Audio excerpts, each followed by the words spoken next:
Hey, surprise! Jesus of Nazareth is against murder. We learned that by reading Matthew 5:21 the other day, but in case you forgot, it goes like this. You've heard that it was said to people long ago, don't murder, and anyone who murders will be subject to judgment. And then he goes on to basically say, yep, that's true, and here's some other stuff.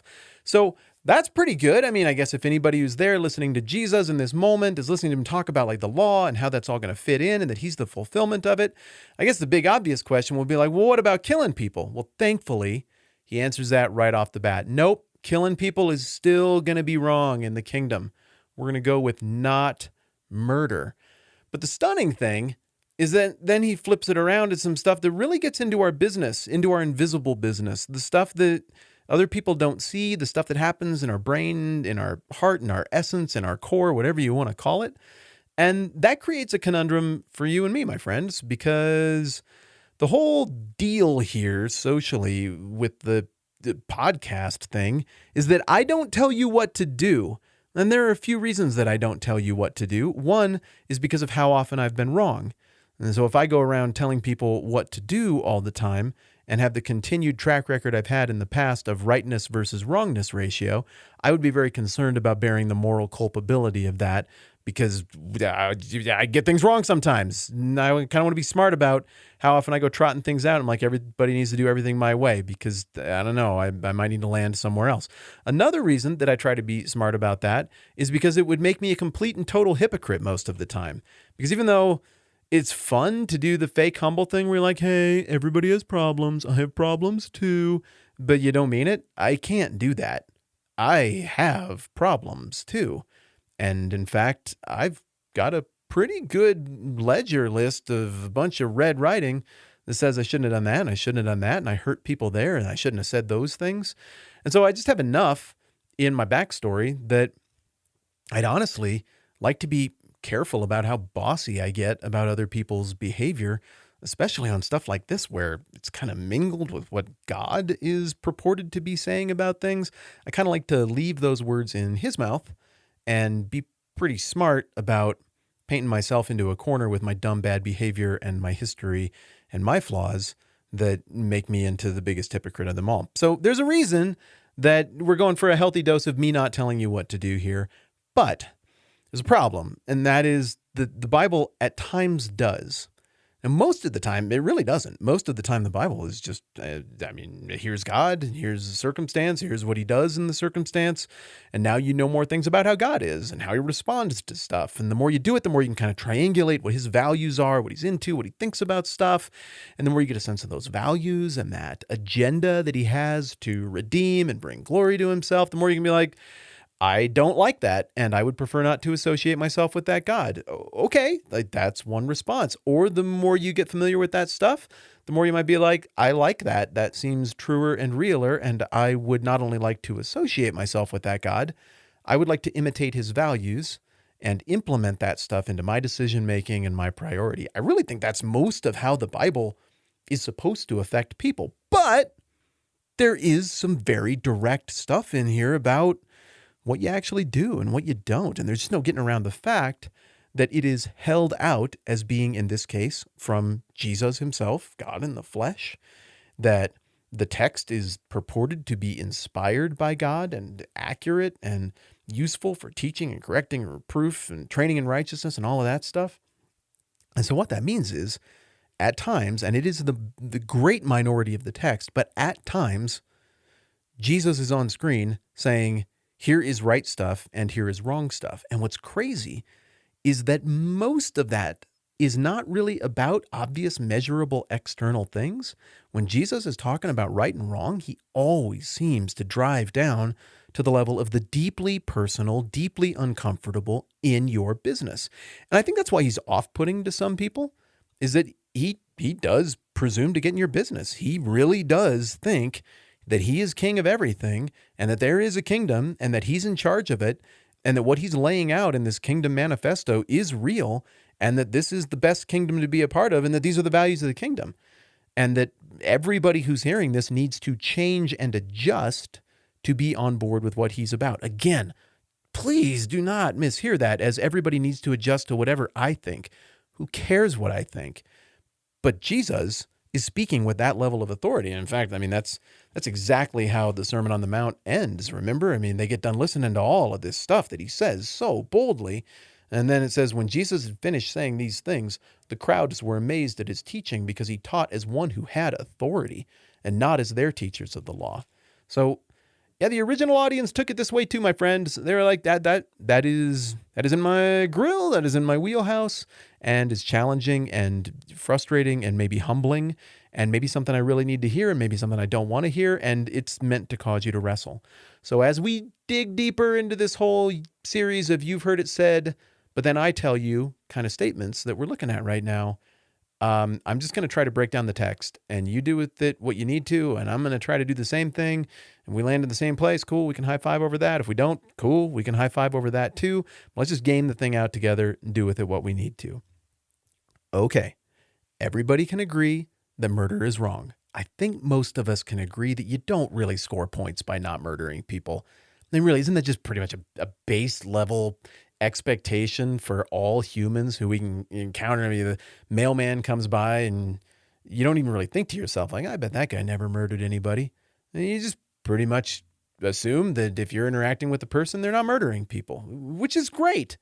And part of the reason that it's a baseline expectation is because it's heinous and horrible and awful. Even if we don't have this verse in the Bible, it's awful. But part of the reason that murder is something that we don't do goes beyond the moral horrificness of it and right into the fact that, well, it's very hard to murder.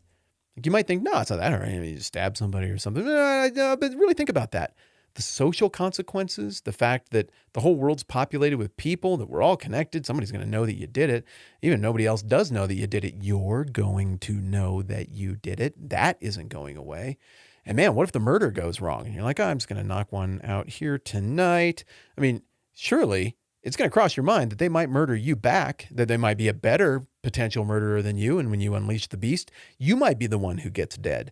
So there's kind of this self-preservation element to why we don't murder as well. It's better to live in a society where just nobody murders anybody, and we don't take the risk of settling things that way, because all it takes is flipping tails once, and all of a sudden you are out of the game because you got murdered in another murder contest. That's why dueling has largely gone away as well.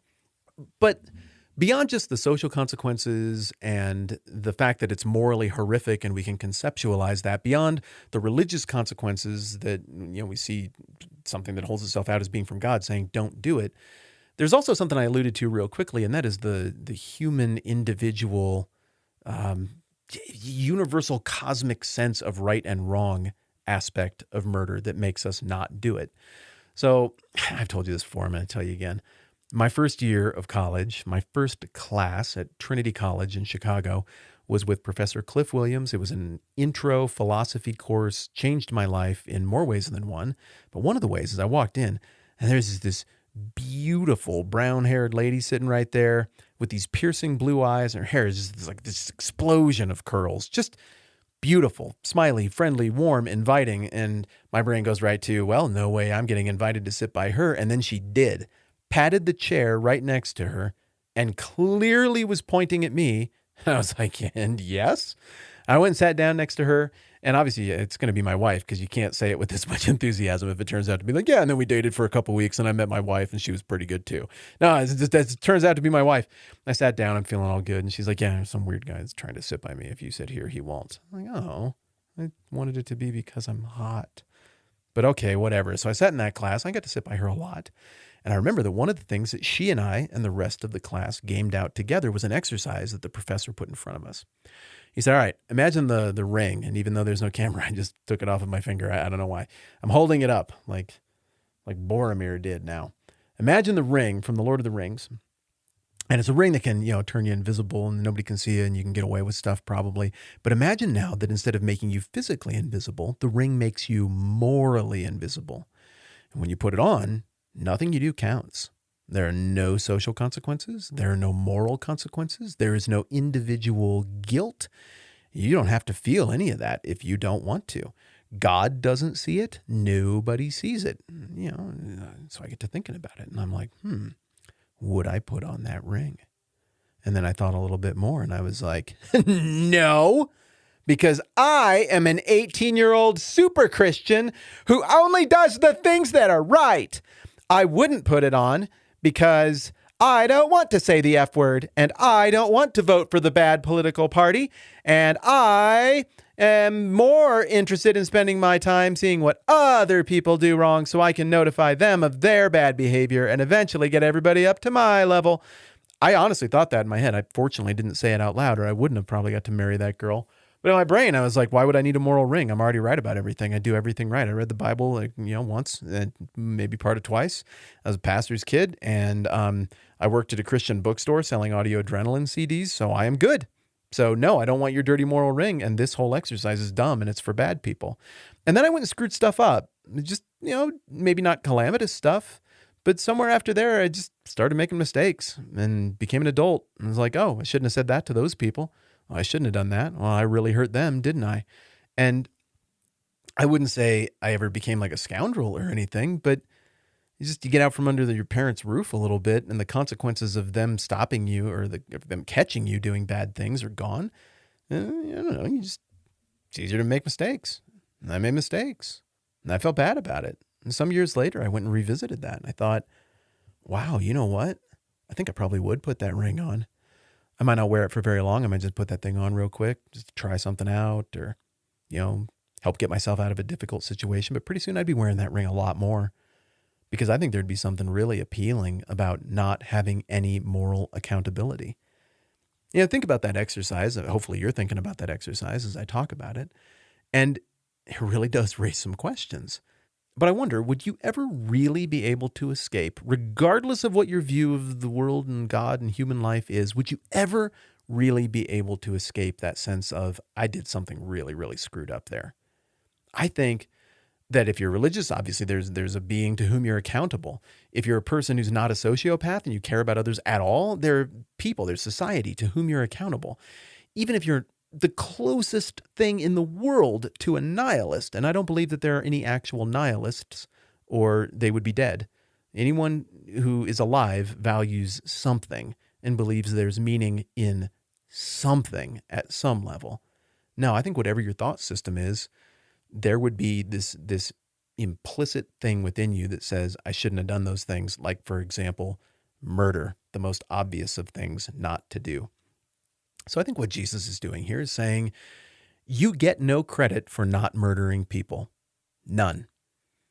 In any scenario that we run, murdering people is an active step of aggression and action that it only takes someone who's afraid or lazy or just doesn't want to deal with the consequences, or someone who doesn't want to risk exposing themselves to the possibility of being murdered back. That's all it takes for you to not murder. So y'all are going to get no credit with God for points to get into the kingdom of heaven for your righteousness by not murdering. Instead, we're going to have to talk about this flip side of the coin, which is the proactive one, and I've already gone over, so we're going to talk about it tomorrow. I'm Matt. This is a 10-Minute Bible Hour podcast. We'll pick it up right where we left off mañana.